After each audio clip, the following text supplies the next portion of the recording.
What is up, everybody? How's it going, everyone? We are back with some more Resident Evil 9 stuff. There's a lot of interviews that have come out post-Tokyo Game Show that a lot of websites have been posting. And Nakanishi speaks out with this one. Yes, he does. This is kind of the most I've heard him talk about previous titles in the whole kind of build up to this. He's mentioned, 7, he's mentioned 8. But this is something where I thought this would be a good video just kind of to react to this interview. For sure. Because we keep getting every single event they're at, whether it's Summer Games Fest, GamesCon, Tokyo Game Show, they're always giving interviews, obviously, because they're promoting it, but they haven't been shy when it comes to answering some of these questions that, to be fair, some of these journalists are reaching for some good questions here that we would like to see. They're trying to uncover hidden answers or slip-ups. Yes, exactly. And so this is pretty interesting, this interview. It talks a lot about the previous games, like you said, and a very interesting thing, Anthony, is that they claim to not know what's scary anymore because they see this, they design this day after day after day, and it makes them wonder if what they're making is even scary. Until you give it to an audience or a test audience, right? And you start seeing those reactions. Exactly. So, that's kind of the vibe of this interview specifically. But we'll get right into it here. So this is on IGN's website. This is called Resident Evil Requiem. Devs say they can't tell if the game's actually scary anymore. We've made so many of these that we can't tell anymore until someone else plays it. By the aptly named Rebecca Valentine. Yeah. Which I guess she's a fan. Yeah, she clearly, must be that's her real name. Journalist name. If that is insane. Yeah, so we're going to go through this, and we're just going to kind of read the whole article and just kind of react to it and give our thoughts. Yeah, so Anthony will kick it off because everybody loves listening to his wonderful narration voice. I hope so. This comes from our interview with director Kōshi Nakanishi and producer Masato Kumazama at Tokyo Game Show 2025. We started by talking about Resident Evil Requiem's new protagonist, Grace, and her differences from more action-oriented Leon S. Kennedy that led to a discussion of why the series was pulling back on the heavy action elements in Requiem, as Nakanishi explains. I think you can broadly classify Resident Evil titles on a scale of how much they're like Resident Evil 2 or Resident Evil 4. Resident Evil 7 was definitely on the 2 side of that, which means more like RE2, as it returned to survival horror roots and was very acclaimed for that. Resident Evil Village built on that and added in more action and gunplay and brought it towards the RE4 side of that particular scale. But if we kept going in that direction, there's almost an inflation effect where you have to keep adding more and more action to undo the previous title, and by doing that, you ultimately end up with where Resident Evil 5 and Resident Evil 6 went. And although they're still great games, the general consensus is that they pushed Resident Evil so far in the action direction that it was no longer horror. You want to finish it off? Yeah, sure. I didn't want to have to do that with Resident Evil's 9th title, where I just tried to outdo the action in Village and ended up making something I didn't want to make. Firmly swinging the scale toward the Resident Evil 2 style was our intention, and it's almost an upgrade of that Resident Evil 2 style. Now, let's take a moment and let's kind of unpack this, right? So basically what they're saying, if you didn't follow along exactly or you're looking for an example, Resident Evil 7 was designed to feel like Resident Evil 2, whereas Resident Evil Village was designed to kind of swing that pendulum. Imagine there's a pendulum, right, between Resident Evil 2 and Resident Evil 4. Resident Evil 7 swings over here. It's not quite 2 perfectly, but it swings over there. They wanted Village to come back a little bit towards RE4, but not quite go all the way. Right. And they were, unfortunately, 5 and 6, is one of the things that they're saying internally here is it swung past RE4 and became something unrecognizable. A lot of fans thought it was too much action. Which they haven't really acknowledged in a long time. They haven't acknowledged it. Honestly, it's something that us as fans acknowledge, and we kind of brought that up before they would acknowledge Absolutely, that. yeah. That's something that we were always like, 6 is not what we want. It was a common discussion in the community of fans of like 5 and 6 is when it leaned a little bit too further in action. Well, I like 5 and I don't like 6 as much, but I do like certain story elements of 5. It's definitely no surprise that when you jump from 4 to 5 and 6 that there's a distinct difference there as far as how much action you're getting. For sure. 4 feels like the perfect balance, and then they tried to outdo themselves. When they chose the wrong stuff. Right. To outdo themselves with. So what we end up getting is this weird pendulum war.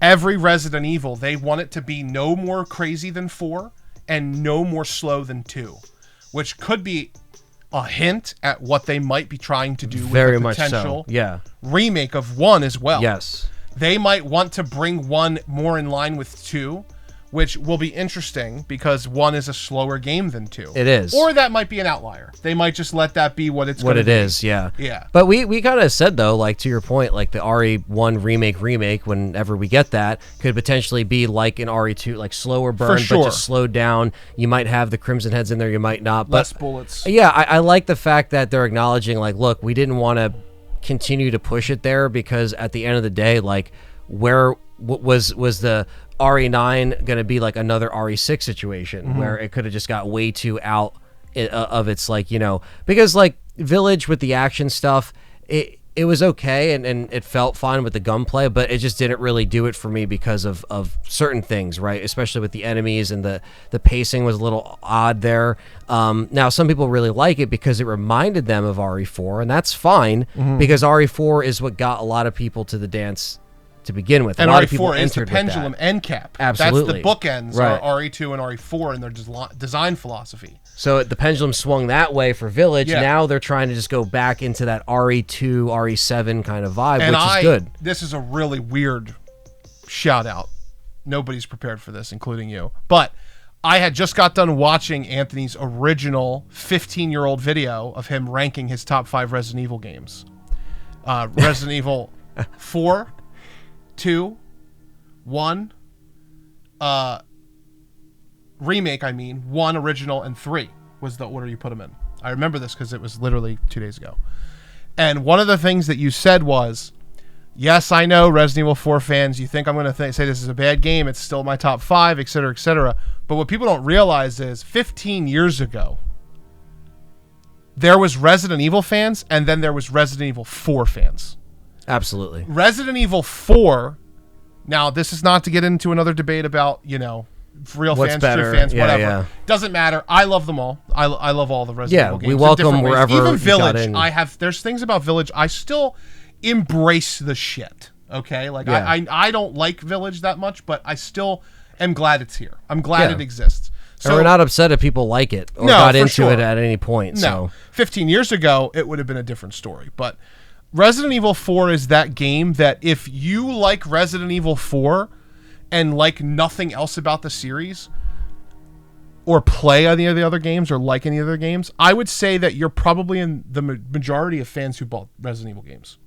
Like, Resident Evil 4 was a big deal at the time. I'm speaking 15 years ago, not today. Today, you got 5 and 6, and you got Resident Evil has come back. 'cause RE2 that, remake, 3 remake. That video was Yeah. made in the darker days. way back. Way back. And right? I don't even know if your order would be the same still to this No, day. it would be slightly adjusted, Yeah. possibly. There's you know? a lot more games out now, too. There so is. there's You got a lot remakes talk to about. consider, and Yeah. you got, but you're But right. your point in that video was that we've already knew this pendulum was established. We just never had confirmation from them that this pendulum was established, right? So you have this pendulum. Every game has to fall between 2 and 4 for them internally to be a success. Too slow for 2, you just have 1. Right. You will never make a 1 again, right? You're just never The first going time's to. the first time. 7's close, but they even say here it's closer to 2. It's closer to the 2 experience because you have different things. And I would argue, personally, I think 7 falls a little bit further than 2 on the pendulum, closer to 1. Right. But it's still that pendulum.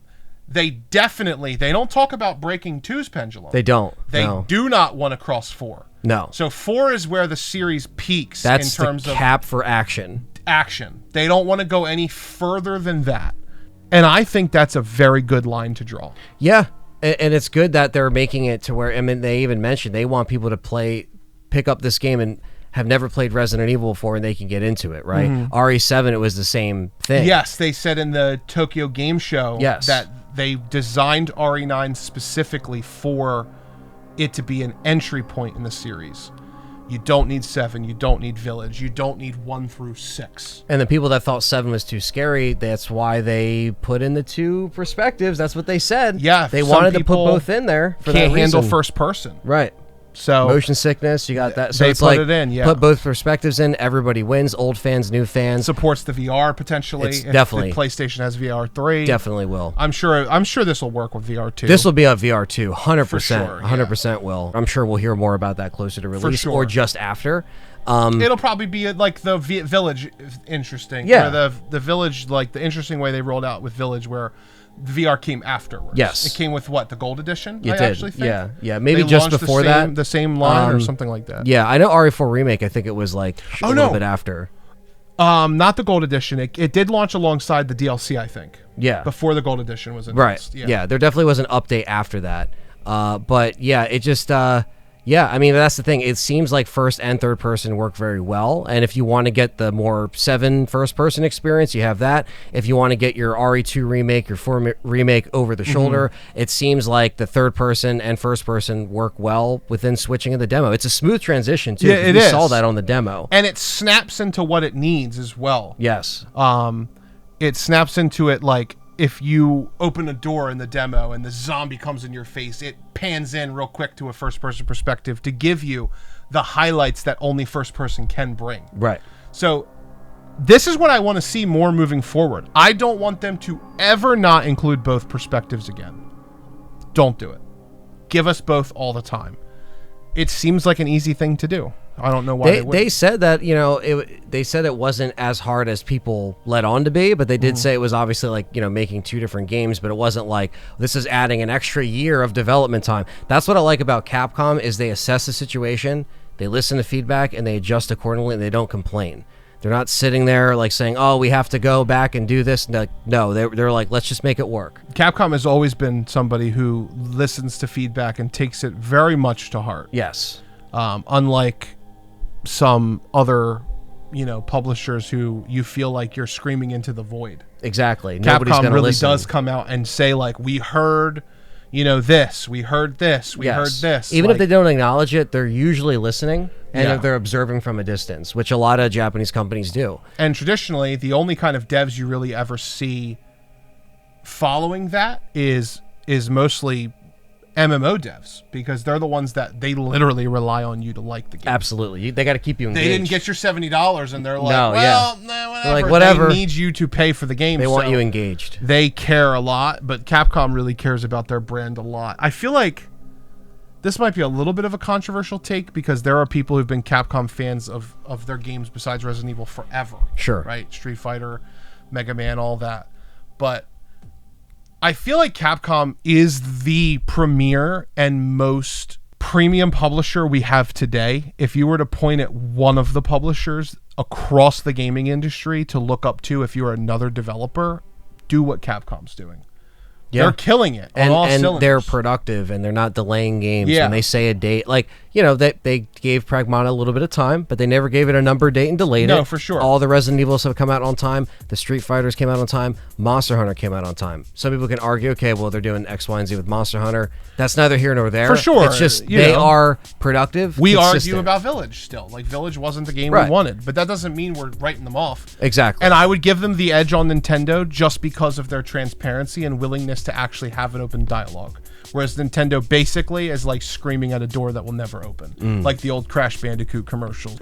Yeah. Hey, pretty boy, are you coming out to play? Or whatever he said. Or Nope. plumber, hey, plumber. Yeah. Yeah, just like that video of Crash Bandicoot screaming.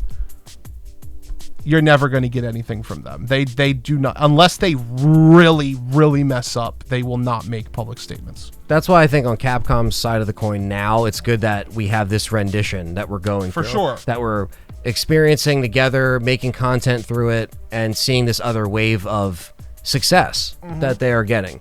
Are you enjoying this video right here on Let's Talk Resident Evil? Well, guess what? This is where we would put a sponsor. If we had one, which we don't. So this video is brought to you by our lovely YouTube members and our Patreon supporters that help us support the content right here on Let's Talk Resident Evil. Exclusive polls, content, podcasts, live streams, all that good stuff. Click the link below for Patreon or YouTube members. Now let's get back to the video.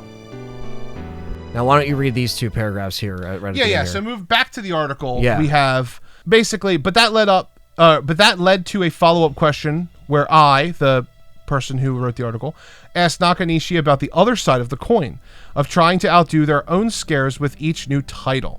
Nakanishi noted that their goal isn't necessarily to innovate horror, but there is a certain numbing effect that working on these games for so long has, where they really need to see audience reactions to know if what they've made is actually scary or not. We've made so many of these that we can't tell anymore until someone else plays it, Nakanishi says. There was actually a bit of worry internally before we showed the Resident Evil Requiem hands-off at Summer Games Fest, and the first hands-on at Gamescom. Was this actually scary? Because we don't even know anymore. This is our bread and butter, what we make every day. So I think this is pretty run-of-the-mill. Comedians don't know if they're funny until people laugh. Right? You got to crowd work, right? You got to do some like, you know, see if it works out in this setting or this venue, right? And for this, it's like you're bringing this to a convention where you have either people that are fans playing it for the first time, or just completely like, let's take a casual person that has nothing, doesn't know, might know the name Resident Evil, but has never played it, and seeing their actual reactions. I'm sure they pay attention to that, and that's where I think the demos and the play testing period kind of works itself out. It irons itself out. But I think at the same time, you know, a lot of people like me and John and Dustin would want to play the demo. We understand why they have it exclusively at these conventions, so they can like maybe get feedback and get content creators feedback, the bigger content creators that got hands-on for this stuff. And, you know, not to say that they would hear something and be like, well, now we got to change 20% of the game. It seems like they're pretty far, they're at like the very end stages of the game from what we're hearing at Tokyo Game Show. So, you know, I think this is good. And this is what happens sometimes. This is like, to parallel over to across to my other interests, right? This is a Scarlet and Violet situation where, yes, they're going to hear you, but it's already too late for this game, right? Yes, we can complain about Scarlet and Violet running like turkey baster, like a turkey baster, like you're not even squirting juice on the turkey at this point. It's just crap, right? It's not what Capcom does. It's not that they're vetting whether or not they need to change something for this necessarily. They just want to know for the next one. You want to always know for the next one. And when you're in it every day, it's hard to gauge, like, is this actually scary? Like, obviously, you're so, like, desensitized and, like, used to it. It's like editing, like, your own horror movie. It's like, you know where the scares are coming. You know you're making it. You're in the sauce. You can't be scared of the makeup you're painting on someone's face most of the time. I'm sure there's some people who are like, damn, that creeps me out. But you're crafting all these ingredients. You know the spices you're putting in, you know, all the different things. So the cook knows that their food is delicious. Right. You know, I mean, I would hope so. The chef. Yeah. I shouldn't say the cook. Yeah. Because cook is a loose term. That's true. But yeah, I do think that, this is just good that they're trying to just go back to more of a simple horror RE7, RE2. I think that's the vibe that we would envision for an RE9, especially when you have an abrupt cutaway from that BSAA ending, which they said they deliberately did on purpose. Yes. Very much like the ending to 6 and 7, like we said in the last episode of the podcast. They did that on purpose because they just wanted to move on. Just we know there's a lot of lines and threads, but let's just move on. And then this is the last bit of the article here. It says, I ended up asking Nakanishi if there was anything they had to cut from the game for being too scary, because, you know, RE7, he said, was too scary for some people, right? And he says he couldn't recall anything specifically that was actually removed from the game after it had been added, but he did remember one anecdote that might make fans of Ethan Winters chuckle. He says, we didn't really implement it, so it wasn't cut, but we don't know if something's scary. So we say, we'll do this, we'll do that. We keep adding on stuff. And at one point, we were like, what if Grace gets a big gash in her leg or leg cut off because that thing attacks her and, oh my God, it's so scary. But we talked ourselves down a bit. And then it says, so at least we know Grace probably isn't going to have the same issues Ethan did with his hands, probably. Yeah. So they thought about having over-the-top, crazy stuff happen. Almost like Evil Dead type stuff that RE7 kind of dipped into, Texas Chainsaw stuff. Yeah. And they were just like, nah. And Village. Village did crazy stuff too. Village cut his hand off as well. Yeah, and then the rest of the article is just like, we previewed it, it's coming out for these consoles, it's on the Switch that's pretty much blah, all. Blah, blah. But overall, like, it's cool to just hear it from the man himself, just saying, listen, like, this is kind of our recipe for what we think will make this a really good game. You know, and I mean, these are all new interviews, so we really wanted to just do a video kind of dissecting this Yeah, and deliver reacting the to interview to you. Yeah. And then also give our thoughts on it as well. We'll put a link to the description, a link to the article in the description if you want to check it out yourself. If there's anything else, if you want to read it. Obviously, whenever somebody's writing an article, you should go check out the original article. Yeah, exactly. We always put them in the description. Yeah, so it'll be in the description. But yeah, so good article from IGN. They've done a couple actually from post Tokyo Game Show. They started to post these after last weekend. So the weekend after we did Silent Hill, these got published like Sunday, Monday, like kind of basically into this week. Yeah. So a lot of these are just coming out now. They just got transcribed, obviously. So all these companies were there playing the game, obviously covering the rest of Tokyo Game Show. But yeah, there is a lot more stuff that we're going to talk about in a couple more videos that go a little bit more into the other interviews that happen around Tokyo Game Show and RE9. So yeah, if you like this video, hit the like button, subscribe, and let us know your feelings and comments of Nakanishi's comments down below. Peace out. Peace out.